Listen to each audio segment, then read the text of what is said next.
started off in 1959, where the league started as a semi-professional league. Highlands Park only joined the league in 1960. And from 1960 until 1979, Highlands Park was the Manchester United of South Africa. So Larry and I met, believe it or not, over 50 years ago. What happened was there was no club football from under 12. It was only from under 14. And the year that we were under 12, there was a Cubs League formed, and we were very lucky because it went from, we were under 12 and we played in the Cubs League, and it was a localized league. So you had clubs like Arcadia, like Brothers, like Southern Suburbs, like Rangers, Germiston Callies, Boksburg, Brakpan, Benoni, all playing curtain raiser to the main games, which they don't do today. So it was fantastic for the likes of Larry and I to be able to play as an under 12 in front of a few thousand people. So thereafter it went to under 14, under 16, youth team, reserve team, first team. And I would like to also put this in today's modern football in South Africa. I don't know if they have a youth policy like we had from under 12. I know there's a reserve league, but I think that's where it starts and stops. So we were very fortunate because Larry and I were the only two out of the under 12, under 14, under 16 youth team that really made it. The other players seemed to fall by the way when they were 16 or 17 years old. But we were dedicated. We really were. We really trained hard. We put our whole heart and soul into wanting to play for the Highlands Park first team. And I must tell you that Larry made it at 16 years old. And him and another player, Ricky Flynn, and I think, did you score on your debut? On my debut, yeah. So that was a fantastic idea, a fantastic thing to do. I only made it when I was 19. I was a little bit slower learner than Larry was. He was a late developer. Yeah, I was a late developer. I was a late developer.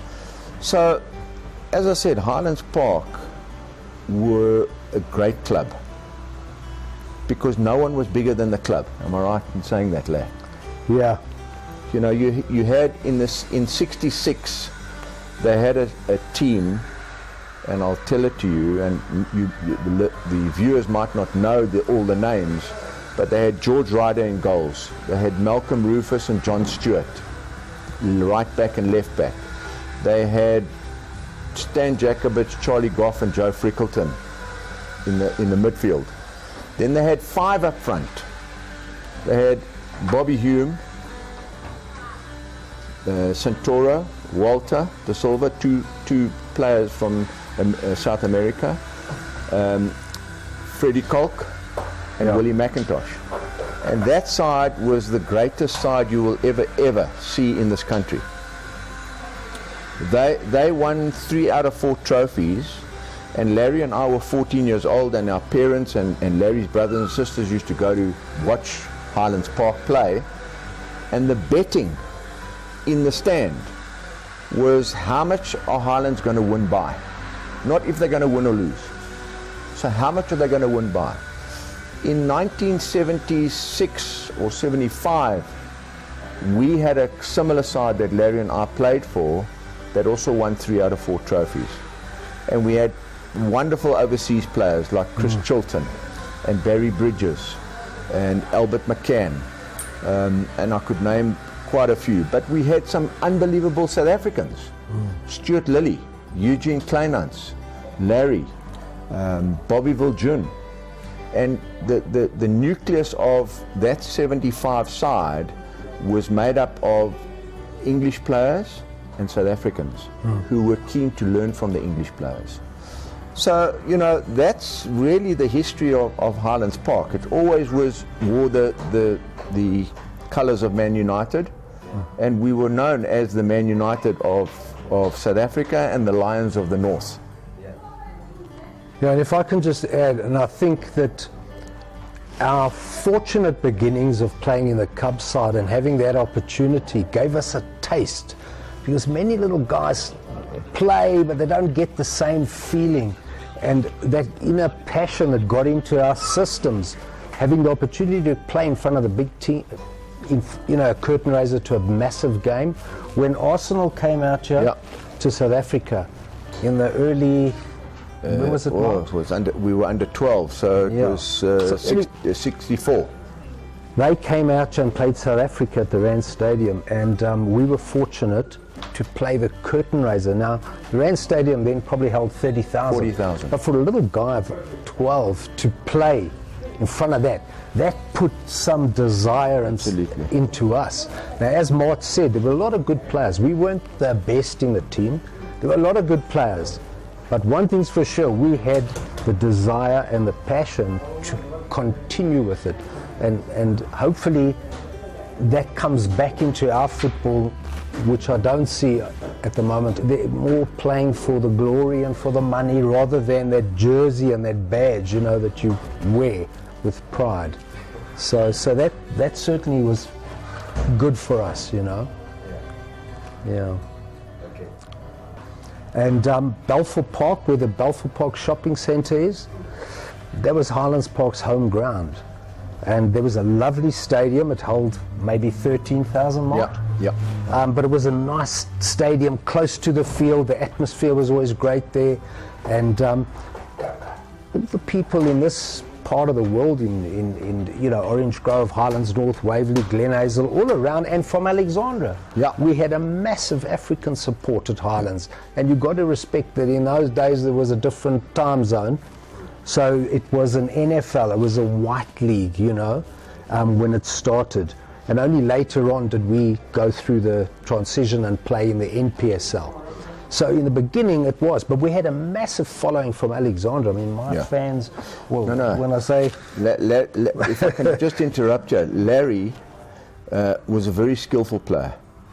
And he could put the ball through someone's legs, even his legs are closed. So it was fantastic in a sense that you've got to remember it was apartheid. So in this country there was a black league in Johannesburg, there was a white league that was nationwide, there was a coloured league in Cape Town, and there was an Indian league in Durban. So there was 4 different leagues. And the supporters, the black supporters from Alexandra, sat in a section. They were the most well-behaved, they were the most passionate supporters, and they loved the likes of Larry. And there was another player, Cecil Kalansky. He was a short little winger, and he could do tricks and stuff like that, and they absolutely loved it. So the whole atmosphere at Belfour Park was incredibly, it was like being in England, because the kids used to sit on the field. There was, every week there was 14,000 people there. Well, as Martin was just saying about the different leagues there was, so we played in the NFL, which was purely a white league, white people playing in it, and I've got to say, it was well supported by many African people. However, their league was the NPSL. Was it the NPSL, Mart? It could have been. I'm not sure what it was called, but there was definitely a league with Morocco Swallows, Orlando Pirates, Kaizer Chiefs, Pretoria Callies, all those, and they played in their own little league. But, we made history in this country. In 1976, and it was still apartheid time, there were a South African 11 that played Argentina. So we got a telegram, and maybe some of you people don't know what a telegram is, but we got a telegram stating that we need to be at the Curzon Hotel in Hillbrow at 6 o'clock on Sunday, the 14th of March, or whatever the case may be, in 1976. And we arrived there, and there were 7 white players and 7 black players. And the late Roy Bailey, Gary Bailey's father, had us in the room and said, we've got 10 days and we're going to make history in this country. We're going to play soccer together. And unfortunately, Larry wasn't there. Maybe he was overseas or injured or something. And we trained for 10 days and we played Argentina, the World Cup players that played 4 years prior to the World Cup in 76 or 78. So it was a proper Argentinian side. And we beat them 5-0. And soccer won on the day. In the change room, there was no color. I've never ever experienced that in my entire life, and football won on the day. And to this day, I've got a picture of Jomo and myself sitting next to each other. Jomo was maybe 17 or 18, I was maybe 21 or 22, and to this day I'm still friends with Jomo. So we could have played England, Portugal, Brazil, Argentina, and we would have won the game on the night, because soccer won on the night, not color. So it was a fantastic atmosphere, and it was a fantastic game that we were able to play in. Yeah, you were very fortunate to have that opportunity to play there. That was the start of it, you know. That was actually the beginning, because thereafter we went through a very difficult transition period of now integrating teams. So we had Ace Goodenough, Jerry Siddiqui, and guys like that join Highlands, while some of the players went and played for Pirates and Chiefs, etc. So that transition was quite a tough period, because we were still going into Orlando. We were going into sort of Soweto Township as Whiteys, but fearful and going to play there, you know.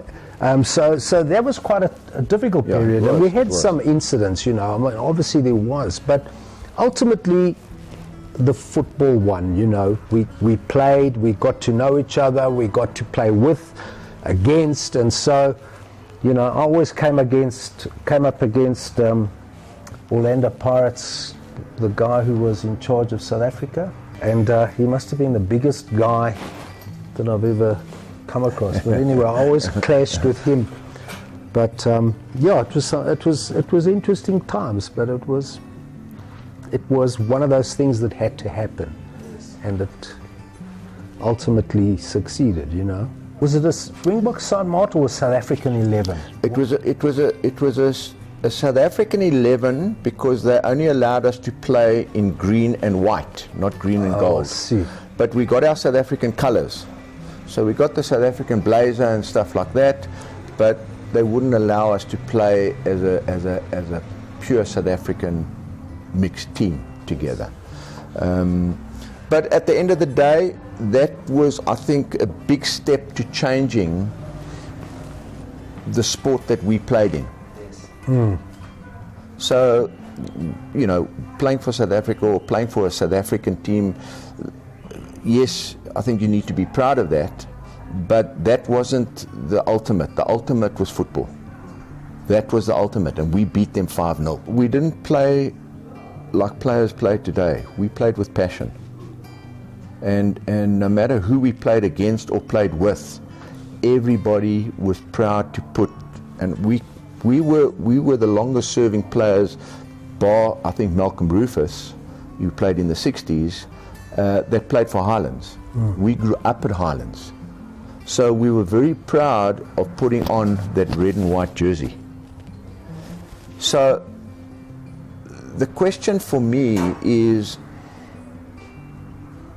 yes, I think up until 1995 or 96, when they won the F Cup, I think, you know, South African soccer was growing. For some reason, and it might be a youth policy, I don't know. Because, you know, I don't know if Kaizer Chiefs have got an under-12 side, or if Mamelodi Sundowns, or if Cape Town City, or Ajax. The youth development seems to have not gone to where it should have gone. And Larry was right, this is where we learnt. We learnt playing soccer every afternoon because we went to school in the morning. Every afternoon at Belfour Park, just doing skills. And it was boring. And we said to the coach, his name was Jimmy Williams, Mr. Williams, this is boring. Can't we do something else? And he said to us, I'll get you fit within 6 weeks. I can't get you comfortable on the ball within 6 weeks. So carry on doing what you're doing. And that was a great foundation for us. And you know, again, the soccer's changed. You know, you in South Africa, you're getting players that are earning £400,000 a week. You know, we earned 120 Rand a month. So we didn't play for money. We played for the shirt that we put on. And we went to training from 6:30 to 8:30. And we were never tired. We were never tired. And we had the Alex Ferguson of South Africa coaching us, the name by Joe Frickleton, who we could have played 2 games in one night and won both of them. That's how fit we were. Yeah. Winning the treble in '75 in our day was a great achievement because we came a close second to the 1966 Highlands Park side. They also won 3. I think they were a better side than we were. Not taking any credit away from the players that played in that '75 side whatsoever. But yeah, you know, just on a personal point of view, we really played to win, and winning becomes a habit, and losing becomes a habit. So we had the coach Frickleton, who only knew how to win, because he came from that '66 side, and he became coach of Highlands Park. So we won many trophies, and from an individual point of my own, I was the Coca-Cola kid. I won the State President's Award because there was no Football of the Year in 1975, so they nominated me for the State President's Award. We played with such great players. Barry Bridges was fantastic in the change room. He played for Chelsea in England. So, you know, being South African, we would be listening to every word he said, and he built us up. And yes, the supporters were a big part of how we felt about Highlands Park, because they were loyal supporters. They were there week in and week out, and week in and week out. And, you know, someone once said to me, I don't know if I ever told you the story, I took a corner and the fence was right by the corner. So it was from me to you where the spectators were. And a mate of mine after the game said to me, "Al, you're a bloody snob, man. Why didn't you tell me hello or something?" I was screaming and shouting. But Larry will tell you, once you start and your focus is on the field, you don't see any spectators around. You don't hear any spectators around. Because we were so passionate and because we wanted to win every single game, the focus was on the field, not off the field. Yeah, and I think just playing for Highlands in our day, and the honor of playing for them, and that wonderful passion that we all had as players was an achievement. It wasn't so much about, yes, it was nice to win the Castle Cup, which we won at Highlands, you know, nice to win a league title, and we won those things, but just being involved in a club with a great history and a brilliant club like Highlands Park is. It's a wonderful name. It was an honor, and that drove us, and that was enough for us, you know. I mean, it was more than enough. Yeah, just playing for them. Putting on that jersey was special. I don't see any youth development. So from an outsider looking in, because Larry Brookstone and Brad Caftel took me to a game 2 seasons ago when it was a playoff game. And I said to them, if my life depended on it, I couldn't name one Highlands Park player, because I don't really follow it, purely because, you know, the British League's there, the La Liga's there, all those type of things. And I think you lose track of you know, Highlands Park only came up recently. So, you know, when you're a loyal Highlands Park supporter or a loyal Highlands Park player, you tend to only focus on your team. I watch Tottenham to get aggravated because I'm a Spurs supporter. Larry's Liverpool is coming good, but you know, I've sort of lost track of South African football since 1995 or 96, when they had the players that they had then. Radebi was one of them, I remember, and he went to Leeds United, became captain of Leeds United. Mm-hmm. You know, those are the players that I remember. To this day, I don't know one player who plays for Highlands. I don't know their names because we don't really follow. There's just so much other soccer that we can just look on television and pick it up, sort of thing. But look, I have to say that every now and again, I mean, I do watch on the television games, or you know, or parts of games, yep, or on the highlight packages, and you know, I get a lot of people who are very critical and say, the soccer in South Africa is not, but actually they play some decent stuff. There are times when, you know, the quality's there and you see, yep, some good moves, good goals and things like that. You know, it's just a case of a team like Highlands getting to a level that they can really compete with the big boys, yep, you know.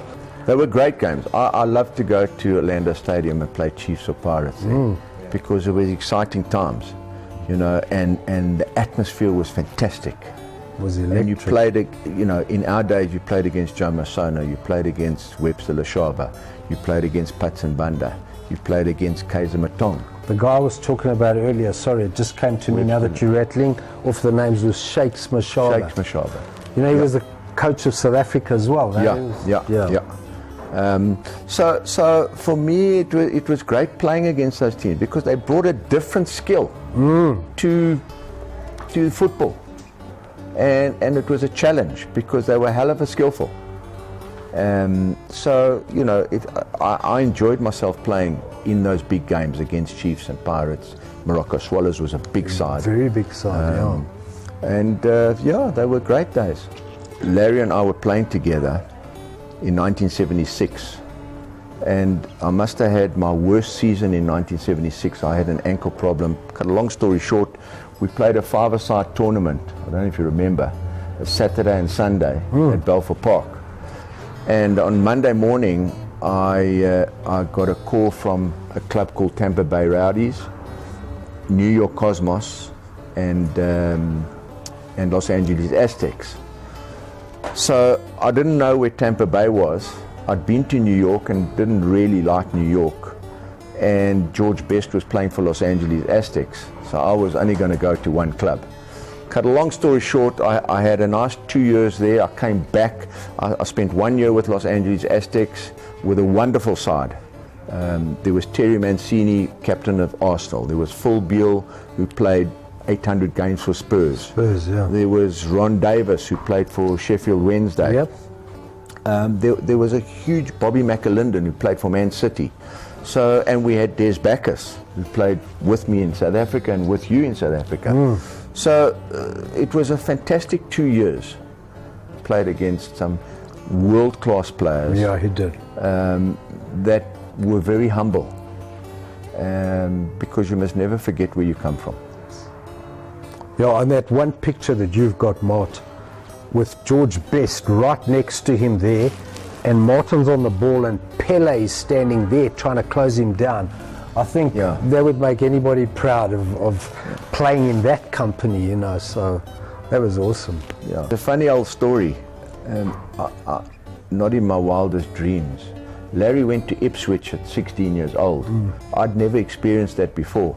So we get to training and we meet the players from all over, and I'm now shaking because he has this famous George Best and I'm now his teammate. So, and he was a hell of a nice guy. He really was a nice guy. So we met the players and stuff like that. And 2 weeks later, we're playing a five-a-side, and he was selfish and entitled to be, I think, because he was the best player in the world. And I made a run, and he didn't pass me the ball at training. And again, I made another run, he didn't pass me the ball, and I stood up and I said to him, "Bestie, why don't you give me the effing ball, please?" Because he's your teammate, and you become friends. So, you know, anybody that knew George Best for the man of George Best, not for the fame of George Best. And you know, he was a very shrewd man. He could tell if you were there for the famous George Best or the person George Best. I took a friend of mine, we went to go watch the Cup final, and I arranged about 5 years before he died, I arranged a lunch with him at Chelsea, him and his wife and this friend of mine, and we sat there from 12:30 to 4:30 in the afternoon just talking. And this friend of mine's a mad Man United supporter, and he answered every question that he wanted to throw at him and stuff like that, and he was so nice about it. And every person who knew George Best for the George Best, not for the glory, will say exactly the same thing. What a nice man. So, you know, that's our story. Larry and Brad, I think you've done an absolutely fantastic job with Highlands Park, bringing him up from the 4th Division, 3rd, 2nd, 1st, then the Premier League. And Highlands Park need to be there. Agree. So they need to be there, and hopefully they can stay up this year. Because this is, you know, this is where you get the culture. We got a culture. There was never ever a time, and I'll speak for my brother here, that we went on the pitch and we never thought we'd win the game. Never a game like that. Never a game. Because we've been coached since 12 years old to win every single game. Yeah. That's the difference between Highlands Park players and other players in this country.